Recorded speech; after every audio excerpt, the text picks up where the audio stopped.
Hi, Todd VanDenburg here with VanDenburg Capital Management and another Uncommon Sense update. So we're rapidly approaching the end of the month of April. We're through tax season. That's always a nice day to get behind us, unless you filed for an extension, and then you get to worry about it for 6 more months. Here we are, looking at first quarter earnings, and an interesting factoid that we found is that about 77% of the companies that have reported earnings, first quarter earnings, beat their analyst expectations. And that normally sounds like a good thing, and that's pretty in line with what normally happens. But the reality is that earnings are down 6% roughly year over year. So what's happening is that companies and analysts are setting pretty lowball expectations and then beating those expectations, but still not growing earnings. And that falls right in line with what the Fed has really been trying to do since they started rapidly raising interest rates. The Federal Reserve said in congressional testimony, Chairman Powell said that his expectation was that they were going to increase the unemployment rate in order to reduce demand on goods and services, which would then make those goods and services more plentiful. And the law of supply and demand says if something's more plentiful, that the price will come down until there's a scarcity, and then the price goes back up again. So what's been happening since the beginning of COVID is that the government, through the Fed and through government policy, federal government policy, has been flooding the U.S. economy with dollars. So we had this surplus of dollars chasing a limited a supply of goods and services, and as a result, inflation had to happen, right? If you have a lot of people that want to buy the limited amount of product that you have, well, you just keep raising your price until people don't want to buy it anymore, and that's a calculation that businesses do all the time, but it got super accelerated as a result of all the dollars that the government has pushed into the economy. So part of what they're doing is working, right? The economy is slowing down, and what companies, publicly traded companies, are doing, in no small part, is they're looking for ways to get those profits back up without necessarily hiring new people. So we're hearing about a lot of layoffs. We're hearing about different internal things, advances in technology, movement to automation. AI is becoming a big thing.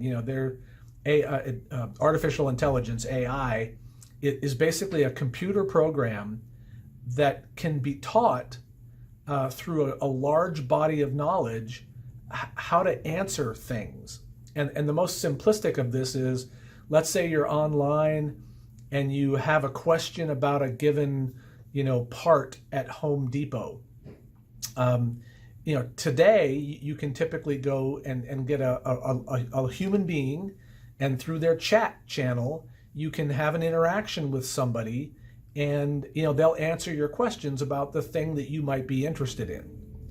Well, that's rapidly going to be changing, because the technology of artificial intelligence can be taught to read through all of the answers that have ever been supplied about that product by Home Depot. And so that when a human being goes back here in the next 6 months to a year to Home Depot, I think you're going to find that those customer service people that have been available to you live are now going to be replaced by an artificial intelligence bot that can answer those questions based upon the body of knowledge that they've been able to virtually read. And that's how artificial intelligence learns, right?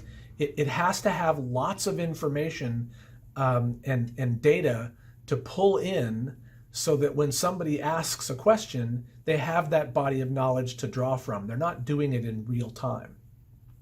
So that's another way that we can see companies try to get those profits up while not necessarily having to hire new people and spend more money. But the Federal Reserve is being successful. I mean, they're working hard to hammer the economy, and the economy's getting hurt.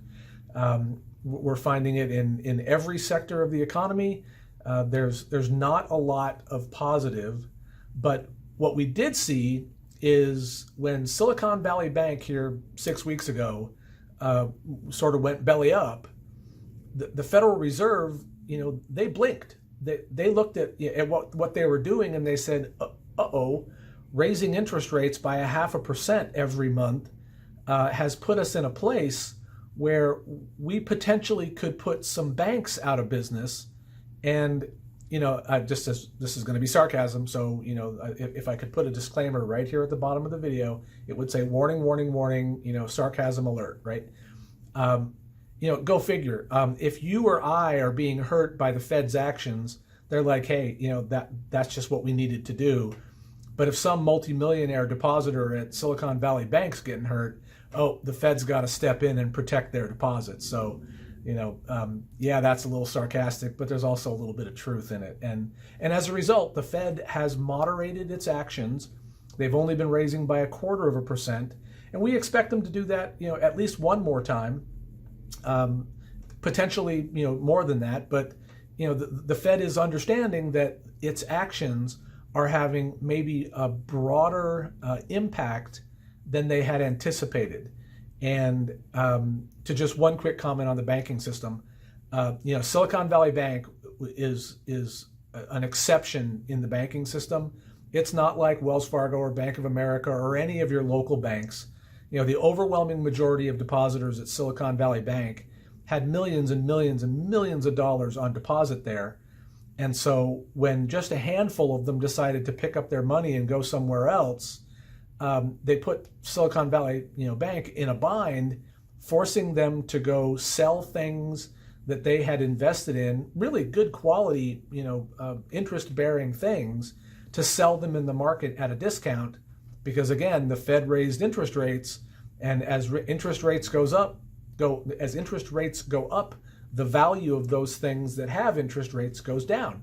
So Silicon Valley Bank didn't do anything wrong necessarily. I mean, there's some managerial decisions that, we could all disagree with, but generally, they did what banks do. They take depositors' money, they try to earn interest on it so that they can then, pay interest to their depositor, and whatever they can make in excess of what they're paying their depositors, that's their profit. But they just got hammered by being forced to sell super high quality things in a down market, and as a result, they went belly up. That's just not likely to happen at any of the larger banks in the country, because they're exactly the opposite from Silicon Valley Bank.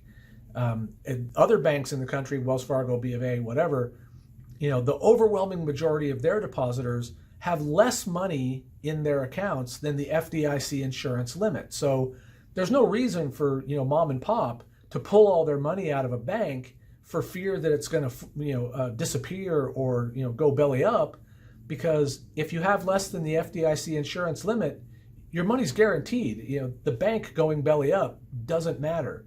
Bank disappears, a couple days later, the FDIC shows up and you're made whole. You can take your money and you leave.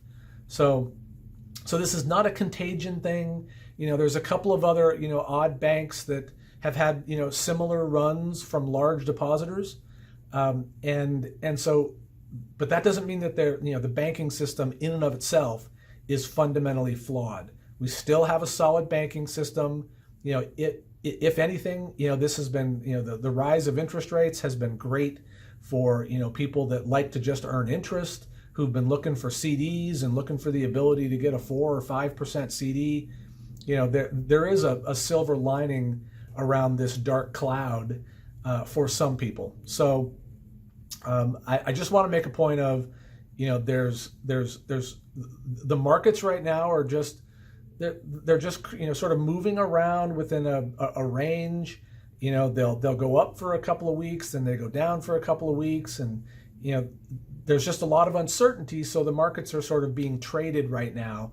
It's not a place where, if you're an investor, which most people are, you need to just have some patience and let the traders have their fun, because in any given trade, there's a buyer and there's a seller. So if the seller is thinking, oh my gosh, I need to get out of this thing, but the buyer is willing to buy it, somebody's going to be right and somebody's going to be wrong. But if you're an investor and you're holding good quality things, you don't really care about, what's going on today, tomorrow, next week, or whatever. You're really just looking, do I own a good thing? And when this sort of washes out, will I be holding good things that will be rewarded as we start to come out of, what's been happening the last couple of years? One last comment on that.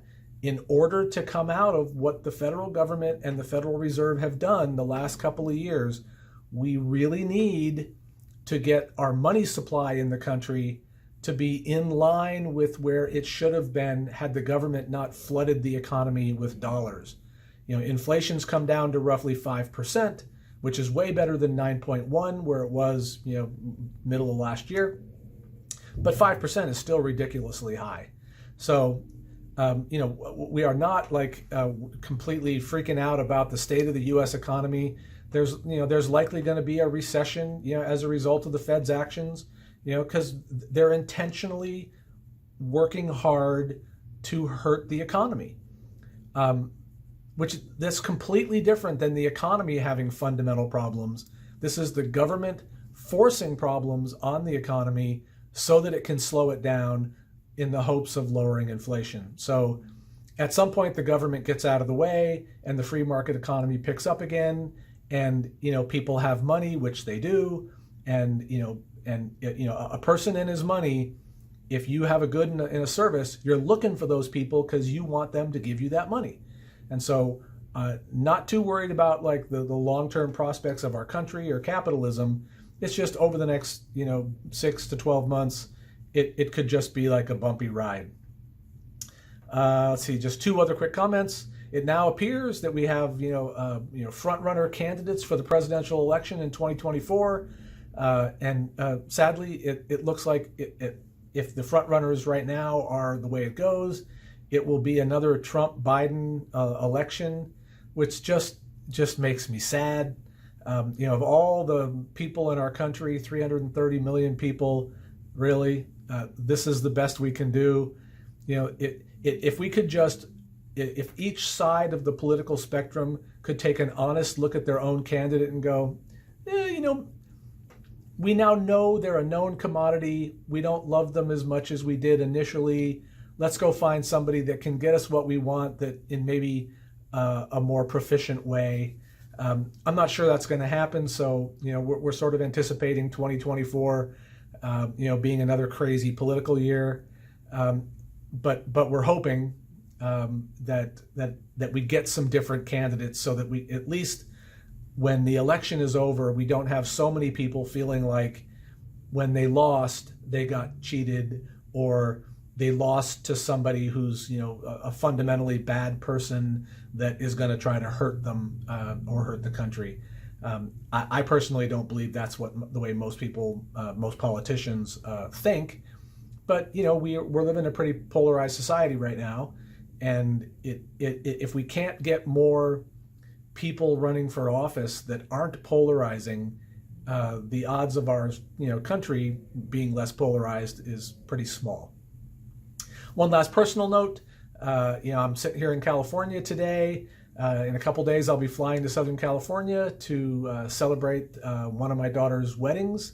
Both of my daughters are getting married this year, but one is getting married on Sunday. We're very happy and excited to be down there celebrating the wonderful event.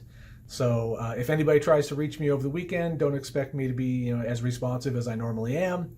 But that was it. That was your update. If anybody has any questions about this, any other financial matter, any financial questions, just shoot me a message, text, voicemail, whatever.